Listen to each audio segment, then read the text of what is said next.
Assalamualaikum warahmatullahi wabarakatuh. Perkenalkan, nama saya Rohayani dengan NIM 2307014. Saya dari Prodi Hukum Keluarga Islam. Baiklah, di video kali ini saya akan menjelaskan tentang pertentangan nilai contoh dalam kasus pertanahan dalam mata kuliah filsafat hukum. Pertentangan antara nilai lokal dan hukum nasional seringkali muncul dalam kasus hukum yang melibatkan adat dan tradisi. Misalnya, dalam hal pengaturan mengenai tanah, hak waris, pernikahan. Hukum adat dan hukum nasional dapat saling bertentangan. Contoh dalam kasus pertanahan. Dalam kasus pertanahan, sering terjadi konflik antara hak masyarakat adat dan kebijakan pemerintah untuk mengatur penggunaan tanah. Filsafat hukum dapat membantu dalam menganalisis dan mencari solusi yang adil bagi semua belah pihak yang terlibat. Dalam kasus pertanahan, sering terjadi konflik antara hak masyarakat adat dan kebijakan pemerintah yang mengatur penggunaan tanah.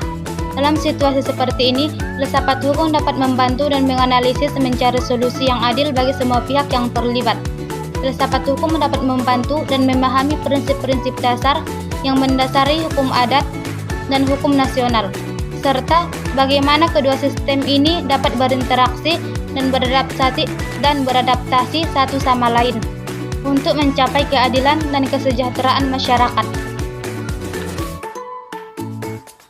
Dalam kasus ini, solusi yang dapat diterapkan dalam kasus pertanahan yang melibatkan konflik antara masyarakat adat dan kebijakan pemerintah yang mengatur penggunaan tanah. Dalam situasi seperti ini, beberapa solusi yang dapat dilakukan. Yang pertama adalah dialog dan negosiasi. Langkah pertama yang diambil adalah dialog.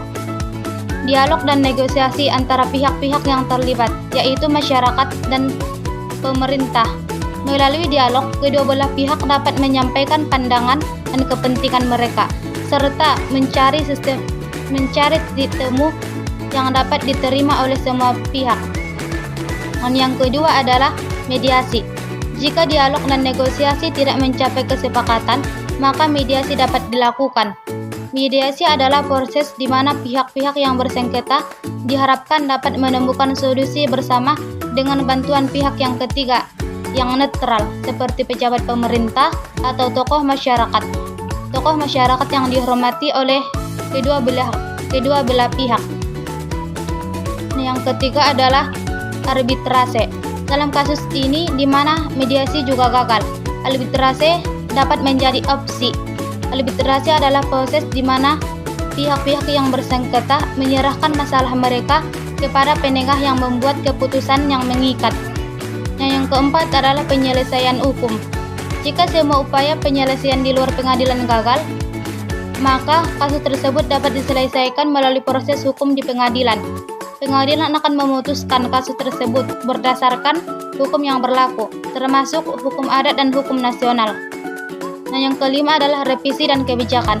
Pemerintah juga dapat merevisi kebijakan menggunakan tanah agar lebih menghormati hak-hak masyarakat adat. Ini bisa berarti mengubah aturan-aturan yang ketat dan tidak adil, atau memberikan kompensasi kepada masyarakat yang terkena dampak. Yang keenam adalah pendidikan dan sosialisme. Pendidikan dan sosialisme kepada masyarakat adat dan pemerintah tentang pentingnya menghormati hak-hak masyarakat adat dan prinsip-prinsip hukum nasional juga sangat penting. Ini dapat membantu mencegah konflik di masa depan. Jadi, dengan pendekatan yang komprehensif dan kolaboratif, diharapkan konflik-konflik pertanahan seperti ini dapat diselesaikan dengan cara yang adil dan berkelanjutan. Itulah dari pembahasan dari video saya. Kurang lebihnya saya mohon maaf. Wabillahi taufiq wal hidayah. Wassalamualaikum warahmatullahi wabarakatuh.